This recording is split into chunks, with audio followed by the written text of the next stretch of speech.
Vatra kryen vizita zyrtare në komunitetet fetare shqiptare në Michigan. Federata Panshqiptare e Amerikës Vatra zhvilloi vizita zyrtare në komunitetet fetare shqiptare këtu në Michigan. Delegacioni zyrtar i përpër nga kryetari Elmi Berisha, nënkryetari Alfons Grishaj, sekretari Pashko Camaj, kryetari i Këshillit Kolec Ndoje dhe drejtori Degme Mondi Rakaj, antari i Këshillit Bartoma e Ben Plumaj u prit vllazërisht nga Imam Shuaib Kërkuri, Qendra Islame Shqiptare, nga Baba Eliton Pashaj, Teqeja Bektashiane Shqiptare, nga Atë Eugen Shkurti, Kisha Ortodokse Shqiptare Shën Tomajt, dhe nga Dom Fred Kale, Kisha e Shën Palit.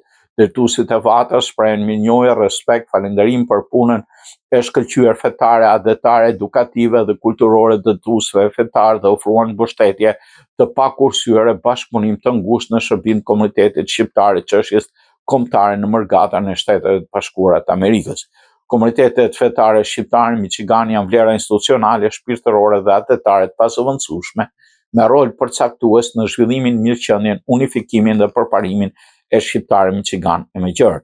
Harmonia dhe vëllazëria ndërfetare është ndër vlerat më të shmuara të kombit tonë. Komunitetet fetare shqiptare në Michigan përbëjnë një pasuri të shmuar shpirtërore, kulturore, edukative, patriotike në të gjithë diasporën e Shteteve të Bashkuara.